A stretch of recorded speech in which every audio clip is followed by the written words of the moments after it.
Hello, cats and kittens. Hola, Jose, Hiroshima. Welcome back to the Crisis Corner on Manga Monday. I missed my previous Monday, so I'm going to be doing a review of One Piece chapter 1020 and 1021. I'm going to go through this as quick as I can so as not to make this video too long. But yeah, so let's do that. And it kind of works out because the majority of this is Nico Robin, Black Maria. It's like a Bigfoot sighting. Nico Robin getting a one-on-one. So this is, and it's good stuff. It's a pretty good fight. So it opens with 1020. You get the Yamato Kaido standoff. And I'll say overall, the interesting, I mean, aside from the fact that we get to find out that this is what Yamato's devil fruit is, the dog's fruit model, Okuchi no Makami. I think I'm saying that right. If not, don't worry about it. A rare mythical wolf. And the interesting thing here is that Yamato has ice breath that counters Kaido's Boro Blast, and they have a nice little clash there. And what's even more interesting here is that Kaido is basically saying that he's upset with Yamato because she's supposed to use that devil fruit to be to be the guardian of Wano in his name, essentially. So that she would be Shogun in his name and basically take over from where what's his name left off.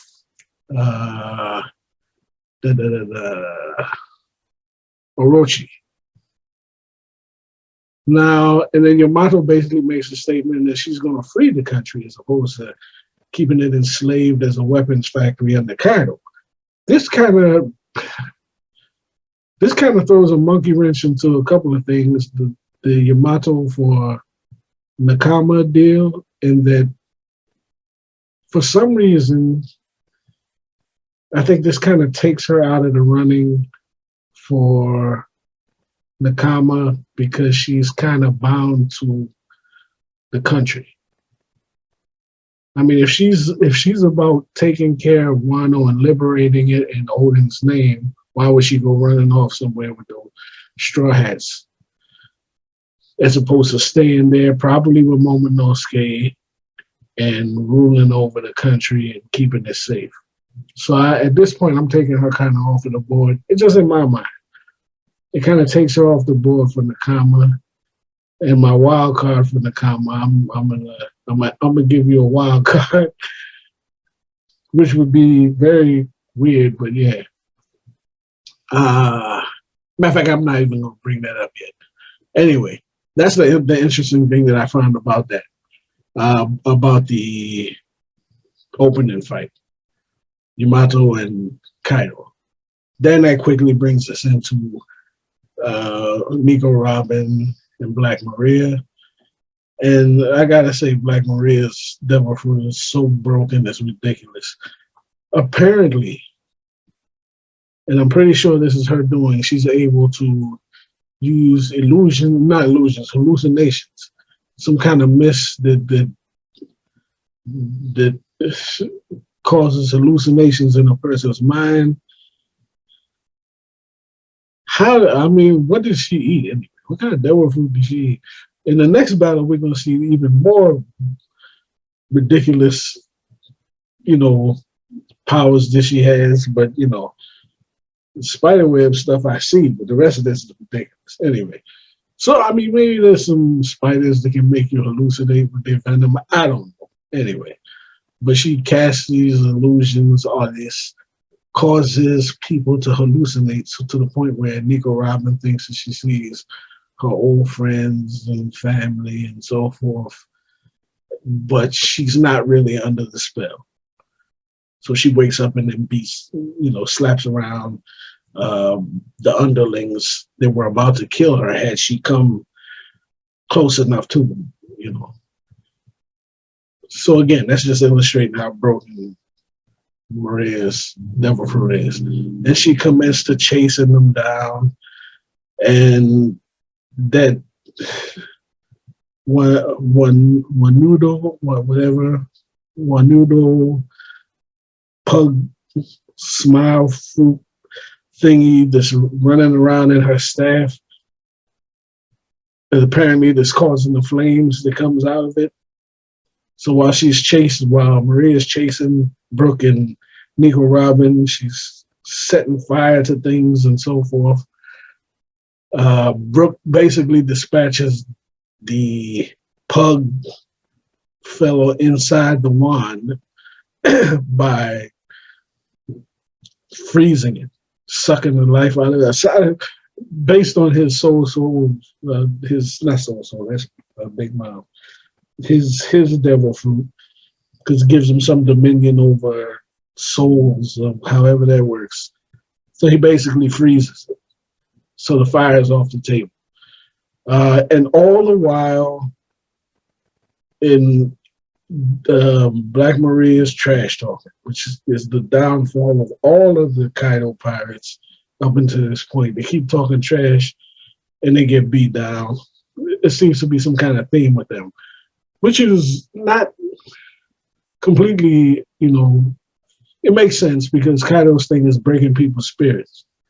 Either physically, Kaido would beat you down, break your spirits, and make you an underling. So I guess it stands to reason that his underlings try to break people's spirit, and Maria's doing this. Well, she beat on Sanji literally, and she's trying to intimidate or mock Nico Robin to the point where she gives up and surrenders. Not doing such a good job so far. So they avoid being burned. Brooke freezes the pug fella. He's off the table. Puts out the flames because Brooke is my dude. You know what I'm saying? He needs his one. I don't think he's ever got a one-on-one, but he needs one desperately because between here and Whole Cake Island, he's been putting in work, but he needs to get a W against somebody because Brooke is my dude. He's my dude, without question. That aside, now the flames out. Nico Robin's face to face with Black Maria, and she again is mocking Sanji and mocking Robin's admiration for Sanji, saying basically he's a laughingstock and he basically was leading you to the slaughter by calling you to come and help him. And now he's a laughingstock of Onigashima, blah, blah, blah. And that just further solidifies in Robin's mind. First of all, it ticks her off, although she doesn't really show it. Brooke knows that, she's about to deal a beating to Black Maria, so he basically says, you want me to leave this to you and I go take care of the underlings? And she's like, yes, I thought you never asked. And the one-on-one really begins at this point, but she does make the point of saying to Black Maria that, and I'm quoting you, you don't need to know what it means that Sanji relied upon me for help. Being that, in my mind, that Sanji is not, he's not someone that asks for help often. I don't know if I'd say he's too proud to ask for help. But it takes a lot. It takes a lot for a person of his level, combatant of his level, to definitely to beg for help. And he did it quick, which means he threw his pride aside quickly to get her to help him because he knew that Sanji's thing is, you do what I can't do, I'll do what you can't do. And he sticks to that. And he knows he couldn't fight a woman, so he quickly put his trust in his Nakama to take care of that. And Robin is really touched by that. I mean, it meant something to her. And she basically telling Black Maria, you don't even get it. You don't understand. And she goes into this form that we haven't seen yet. I think that's the biggest form of herself that she's made up until this point. with multiple arms, giant fleur joint. She's blossoming a big version of herself. Why she don't have no clothes on, I don't understand, because we've seen her make clones of herself that were dressed. But that might be some pervy thing they're older on. I don't know. Uh, I don't know. Anyway, so there's that. We'll get back to that fight later. Like I said, I'm trying to go through this quick. So we catch up with Luffy, and he and Momonosuke are reunited. Momonosuke survived his fall off of Onigashima with the Konoichi. I forget her name. Anyway, they survived because she put her kite out and they floated down to the surface, whereas the pirates of the Heart Pirates just surfaced, and they've run out of food to give Luffy because we know he regenerates by eating meat. That's his deal. They run out of meat. There's nothing left, and he's still in a weakened state. Now, his interaction with Momonosuke, I think, is cool because he doesn't really berate him for crying but he does tell him this ain't the time for tears. Deal with that when all this is over. These people need you. They're your leader. You're their leader. And none of this is over until I smash Kaido. This is kind of cool because this dude is the future pirate king, and he's basically in this conflict putting himself subordinate to Momonosuke. You know what I'm saying? You're the leader, but I'm the dude that's going to take out Kaido so that you can basically getting a victory for him. That's it. But he told him from the outset, from back when they was on Zora, I'm going to help you. He asked Luffy for help. Luffy's role in this is to defeat Kaido, essentially for Momonosuke. So he's just telling them, buck up, man. Even when they were back in prison, in Udon prison, he told Momonosuke, address these people. You're their leader. You know what I'm saying? And that's cool of him to do that. I mean, I'm feeling Luffy from a standpoint of leadership. He knows how to lead, but he also can take a back seat when necessary, if that makes sense. Anyway, Caribou, I believe isn't it Caribou, the swamp fruit user. Caribou, is it? If I'm wrong, don't worry about it. But I can clearly see what his role is here. I mean, having already read 1021, yeah, I know what his role is going to be in this, but you can kind of see it coming. Because he needs Luffy to get out of there. So he's likely willing to do anything that he can to help him rejuvenate so he can beat Kaido. Because if he doesn't beat Kaido, he says, if he doesn't beat Kaido, I'll never get off this island. And he's telling him, get it together. So he's going to have to supply Luffy with something to help him rejuvenate, which is obviously meat. So we kind of see that coming. So basically, and then the big ending is Luffy asking Momonosuke to take him back up to Onigashima so that he can finish off Kaido. Turn into a dragon and fly me up there. Cliffhanger. All right. Which should take us to our next chapter. Give me a second. Transition to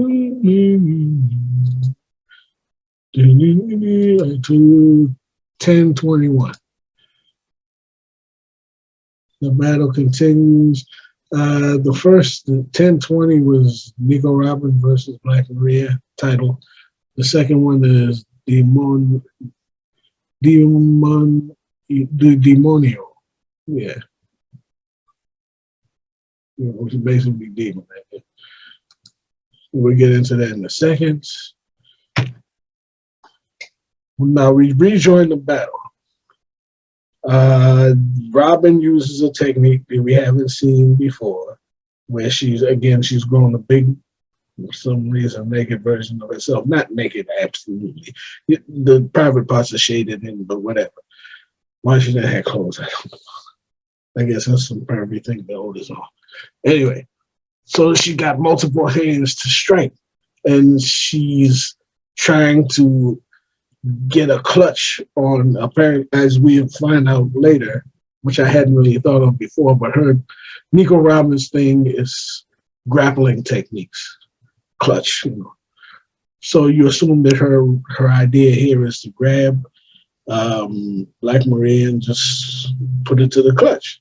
And she's got these snake-like arms. Like I say, I've never seen her have flexible like limbs like that before. She called it serpent snapdragon from the official translation. Sea serpent snapdragon. And it's the drawback being, as we know, that if you damage the cloned limbs, the bloom, anything that she blooms, she takes the damage as well. Black Maria catches up on that. So she figures that out. So she goes to cutting on her arms. And that presents a problem. Then we find out also that her legs secrete some kind of poison. Robin figures this out and releases them. The one observation, I guess she just noticed the actual poison coming out of her legs. So at that point, when she releases the legs, she gets snared by the marionette puppet thing. Anyway. And then the Mary apprehend, I guess I'm starting to see the little motif here. And she captures all of Robin's multiple arms and just commences to wailing on it. Which is just she's wailing on giant Robin, not little Robin, not actual proper Robin. So she grabs her clone, basically puts on the what you call brass knuckles and commences just wailing on. It's pretty brutal too, and Robin's she's taking all the damage. You know, it looks bad. It looks bad. So she dissipates the large Robin, and attempts to apprehend her again from behind. Doesn't work. She uses the barricade, like a blockade, I guess. These Mary things, anyway. And then we find out that she basically fences herself in to block Robin's incoming hands that are trying to apprehend her. Then apparently her lower half was able to spit fire, and her webs are flammable, which sets the webs on fire and pretty much lights the room on fire. This devil's fruit is broken as I don't know what. I don't wonder what else she can do. Maybe she got X-ray vision, she can fly or something. Then Mary arson. So the whole room's basically on fire, and she goes back to mocking Sanji again. And it's interesting because I think this is setting, the good thing about this sets up as the undercard to whatever happens with Sanji and Queen. This is basically pumping up Sanji. You know what I'm saying? He can't get anything but a big win after this. You know what I mean? In my mind. Because she's berating him for being a failure and pathetic and all of that. So he can't take a L to Queen at this point. In my mind. Again, so she at this point is just getting real bad. She's webbed up actual Robin and is wailing on her, just wailing, mocking her and all of that. It says she might as well not even have arms or legs. Only thing that only thing useful about Robin is her brain. She might as well not even have arms and legs. Which gives us a cool flashback because everybody wanted to know what Robin was doing when she was with the Revolutionary Army. What did she pick up? What did she learn? That's basically when we get to Koala, Hack, and Sabo. Well, more Sabo and Koala trying to teach her new technique, fighting techniques.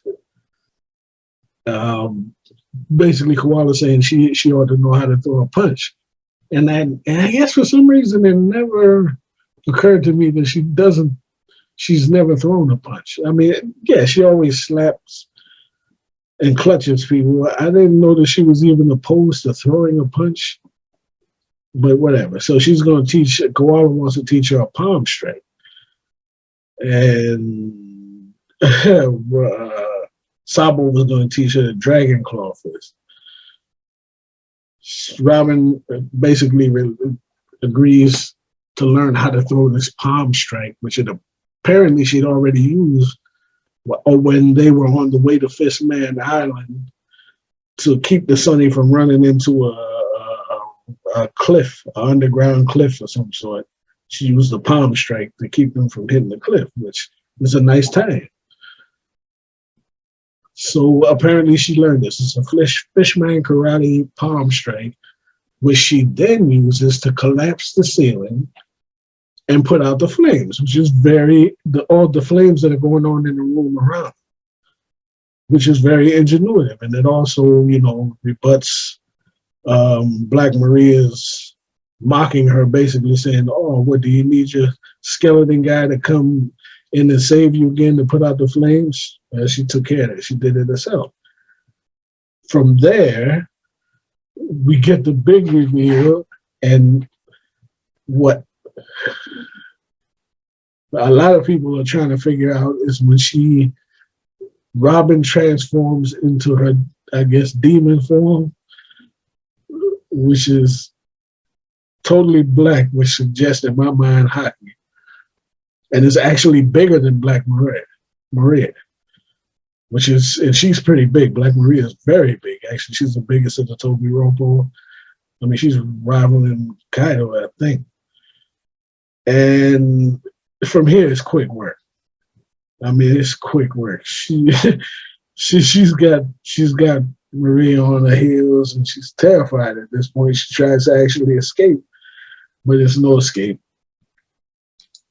Robin grabs her and puts her into this grand jacuzzi clutch.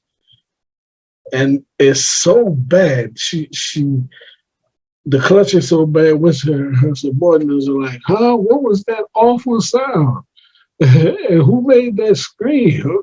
So the sound was heard, the clutch itself, I guess, dislocating or breaking bones. And she lets out a horrible scream. Yeah. It's not even a fight when she transforms into this form, which again, it's a black Robin with wings and fangs and horns, which I guess is the demon's head. But is she using Haki? Is she using armament Haki? I would say yes, because that would resolve the problem of her taking damage from the limbs that she grows. If she can coat them with Haki, then she wouldn't have to worry about taking the damage from her various cloned body parts. So that's my guess. But then when you go back and say, way back when they were on Punk Hazard, and Law asked Luffy, who in your crew could use Haki, meaning armament Haki, and he says, well, me, Zoro, and Sanji. Did he not know that Robin could use Haki if indeed that's Haki that she's using? And if it's not, why even take that off of the board? Why is she sprouting wings and horns and fangs? What is that? You know what I'm saying? Another thing I thought is just kind of like Zoro's Ashura mode, where that's his aura or something like that, or is it a demon aura or some kind of thing going on? She says, let me see. When she comes up after this transformation, she says, I can be a demon if I have to. I'll do it for the people who truly need me. for the people who are counting on me. So she says she can do it if she has to, which makes me think that this is something that she knew she could do. She could coat herself with hockey if that's what she's doing, or grow wings and horns, which is a whole nother issue that I don't understand at all. What's that got to do? Anyway, a lot of questions, but my main thing is I think she can use hockey. And a lot of people in the community think that she's actually using hockey, but I don't. It's not confirmed at this point. Next chapter in a week or two, you'll probably find out.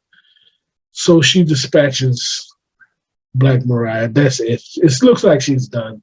If I had to guess, I'd say she's done, but I kind of, I'm on the fence with that one a little bit. Could she rally? Probably not, but I don't put anything past this Toby Robo. So she dispatches Black Mariah. Brooke, being the MVP that he is, dispatches the rest of these people, and that's the end of that fight. Which brings us back to Luffy, and as stated, Caribou, I think it's Caribou, or whatever that guy's name is. It's not like Caribou. It might be Caribou. He uses Swamp Devil Fruit, with which he can store apparently unlimited amount of things inside himself. How does he keep them refrigerated? I don't know, but he pulls out more than enough food to get Luffy back in fighting form. So Luffy's there eating all of this food. The Caribou, I don't know what you call it, brought up, out, whatever, regurgitated. I don't know, but Luffy's eating it. He's getting his strength back. Shinobu, that's a Shinobu. I forgot her name, but anyway. Meanwhile, Shinobu's at a distance with Momonosuke, and Momonosuke has asked Shinobu to use the ripe fruit to turn him into an adult so that he can become a giant dragon. I'm thinking for the purpose of landing Onigashima safely. Because if Luffy takes out Kaido, I don't know if that dispels the clouds that he's using to keep Onigashima up. And in that case, would it come crashing down to the detriment of whoever's underneath it? Up until this point, I was thinking the only way that they can land that island is they didn't really have a way to land that island unless